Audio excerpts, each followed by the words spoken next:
का हो टेन्शन मध्ये का सांगावं, का करावा का नाही, हे पाऊस पाणी आला सगळा आला. दंडामध्ये जाऊन नाही का पूर्ण ट्रॅक्टर लावलो, सगळा केलो पूर्ण. बाया ठरवलो काल रात्री मी 240 रुपयाला त्यांच्या मताचा किंमत दिलो.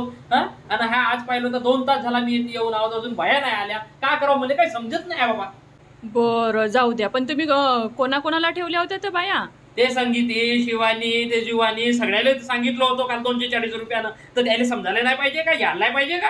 अरे ते शिवानी मला ते पाटल्याच्या घरी दिसली. काय म्हणतेस? मग घरी मग साला मी का तिला कधी अनाचा राहिला कुठून त्या पोरल्यावरून गडचिरोलीला जर अनाचा राहिला तर मी काय करतो, तिला मी गाडीवर बसून आणतो. आमचा का पेट्रोल पाणी का फुकट हो का? म्हणजे आम्ही वर्षभर त्याची हजामत करावा, त्याला गाड्यावर करावा, त्याला कोणत्या कार्यक्रमाला न्यावा आणि 10 रुपयासाठी त्याला पाटलाकडे जावा, हे त्याला सोपते का? आता राहिला ना आमचा दंड, आमचा बाबर तसंच पडून. आता आणि शेती कसं करावं आता सांग बरं. का बाप रे, कसं करावं? ह्या 10,000 रुपयासाठी बाया दुसऱ्याच्या घरी कामाला जातात. आता ती माझी एवढी चांगली मैत्रीण होती, मग तरी आता माझं घर सोडून ते तिकडे गेली. मग हे बाया काम राहिला तर गावातल्या माणसाला पकडतात आणि 10 रुपयासाठी बाहेरगावच्या माणसा करतात. सोपते काय यायले? सांग बरं तू. आणि तू मला एवढ्या नेटानं सांगते का सगळ्या गोष्टी? ते तुझीच तर मैत्रीण हो लावणी. रोज खात्यात पिते तिच्या संग.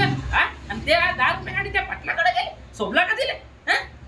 तू आता जाऊन पाय बरं तिच्याकडं. नाही या छत्रून तुला असा देईन ना दणका, कशी ते मैत्रिणीचे रिश्तेदार ठेवते तर मी सांगतो. मग नाही माझा रोवणा झाला तर मी तुला सांगतोच मग.